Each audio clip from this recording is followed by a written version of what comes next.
Hello friends, तो आप सभी को सुबह की राधे राधे। और कल मैंने पानी भर कर नहीं रखा था बॉटलों में, क्योंकि कुछ नहीं, सबसे दिवाली मिलना चल रहा था। तो कल इनको टाइम मिला था तो हम सबसे दिवाली के लिए मिलने गए थे।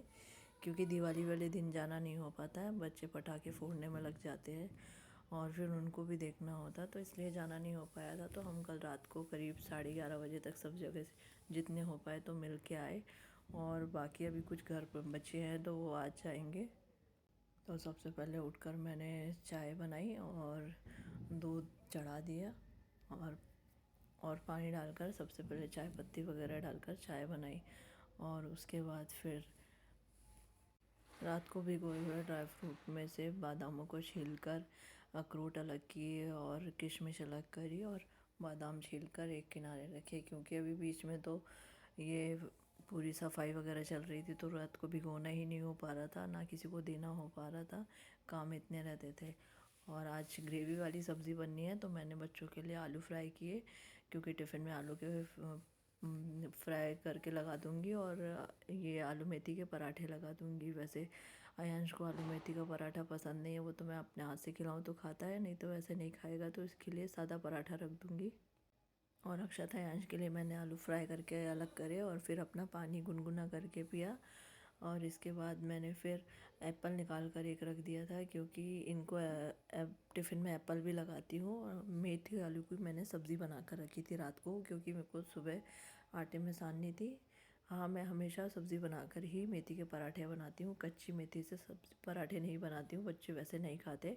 तो मैं पूरी प्रॉपर उसकी पहले सब्ज़ी बनाती हूँ, उसको रखती हूँ और फिर उसको आटे में गूंद कर और उसके पराठे बनाती हूँ। और आटे में कुटी हुई खड़ा धनिया, अजवाइन, थोड़ी सी लाल मिर्ची, ज़रा सा बेसन और थोड़ी सी हल्दी डालती हूँ और नमक, ये सब डालकर मैं आटे को गूंदती हूँ और उसको थोड़ा सा भीगने के लिए थोड़ी देर रख देती हूँ।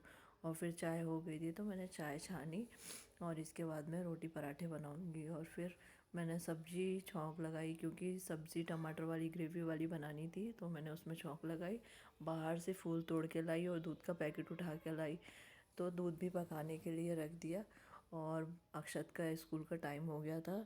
अभी ठंड के टाइम में मुझे सुबह सुबह बहुत छींकें आती हैं, ठंड जैसे जैसे शुरू होएगी मुझे छींक आना चालू हो जाती है। पता नहीं, ठंड में थोड़ी सी एलर्जी हो जाती है। और बच्चों के टिफ़िन में मैं सेब हमेशा छील कर काट कर रखती हूँ। ये काले नहीं पड़ते हैं, क्योंकि मैं तुरंत काट कर इसे टिफ़िन में एयर टाइट डब्बे में डाल देती हूँ, तो ये काले नहीं होते हैं। आप कभी ट्राई करके ज़रूर देखना। और मैंने दोनों की टिफ़िन में एक एक एप्पल काट कर लगाया है। वैसे कभी कभी आधा लगाती हूँ, क्योंकि ये पूरा नहीं खाते हैं और फिर या तो एप्पल खा लेते हैं तो टिफ़िन नहीं खाते हैं, तो इसलिए अधिकतर मैं क्या करती हूँ, आधा आधा लगाती हूँ। लेकिन आज मैंने पूरा पूरा लगाया क्योंकि एप्पल छोटे छोटे थे। और उसके बाद फिर मैंने इनके टिफ़िन को पैक किया और पराठे बाद में पैक करूँगी, जब तक इतना टिफ़िन पैक करके मैंने साइड में कर दिया। और उसके बाद मैंने फिर तवा चढ़ाकर पराठे सेके। पहले पराठे जो मैंने शिवानी को दे दिए, शिवानी की डस्टिंग भी हो गई थी और पेड़ों में पानी डालना भी हो गया था, तो मैंने उसको नाश्ता दे दिया। और फिर मैंने अक्षत के लिए पराठे सेके और उसका टिफ़िन पैक करने के लिए तैयारी की, क्योंकि सबसे पहले उसकी वैन आ जाती है, इसलिए मैं सबसे पहले उसका टिफ़िन तैयार करती हूँ। अक्षत की वैन हमेशा 6:45 आ जाती है, कभी कभी थोड़ा लेट होती है, क्योंकि रेलवे फाटक पड़ता है तो वहाँ से ट्रेन निकलती है तो लेट होता है। ये 7 बजते हैं, नहीं तो अधिकतर 6:45 उसकी वैन आ जाती है। और मुझे जल्दी जल्दी उसके टिफ़िन में रोटियां पैक करके रखनी पड़ती है, इसलिए मैं सुबह जल्दी उठकर सबसे पहले उसका टिफ़िन पैक करती हूँ। और आज मैंने सभी के लिए नाश्ते में मेथी के पराठे बनाए थे। मैंने पतिदेव के लिए भी मेथी के पराठे बनाए थे। इन्हें मेथी की सब्ज़ी पसंद नहीं है, लेकिन पराठे अच्छे से खा लेते हैं। आलू के पराठे, मेथी के पराठे, प्याज के पराठे, पनीर के पराठे, तो इनको पराठे बहुत पसंद आते हैं। तो मैंने इनके लिए भी पराठे बना के रखे। अक्षत का टिफ़िन उसके बैग में डाल कर रख दिया और वैन आ गई थी तो उसे बैग टांग कर वो भेजा। और सबसे पहले फिर आकर अपने गैस का ओटा साफ़ किया, क्योंकि मेरे किचन के काम ख़त्म हो गए थे, तो मैंने अपना पूरा गैस के ओटे को क्लीन किया, क्योंकि बाहर भी अभी झाड़ू लगाकर पानी डालना रहता है। तो मैंने पूरा ओटे को क्लीन किया। मुझे बिल्कुल काम ख़त्म होने के बाद गैस का ओटा क्लीन होना ज़्यादा अच्छा लगता है, हमेशा वो गंदा रहे।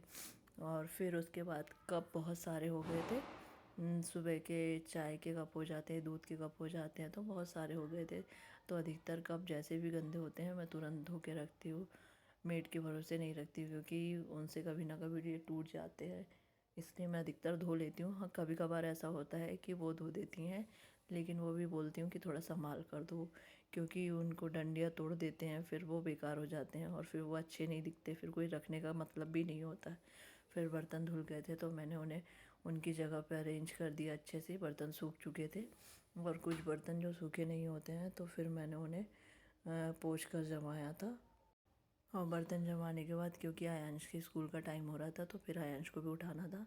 उसका वैन वाले भैया भी आने वाले रहते हैं तो मैं उसको 1 घंटे पहले उठाती हूँ और उसको नहला के तैयार करके फिर मैंने उसे सॉक्स पहनाया, शूज़ पहनाया, फिर उसे नाश्ता कराया, क्योंकि उसको तैयार करने के बाद ही नाश्ता कराती हूँ, नहीं तो फिर वो उठता ही नहीं है। और उठा के ला के सीधा बाथरूम में लेके जाके नहला देती हूँ। और ठंडी हो गर्मी हो मेरे दोनों बच्चे नहा कर ही स्कूल जाते हैं। राधे राधे।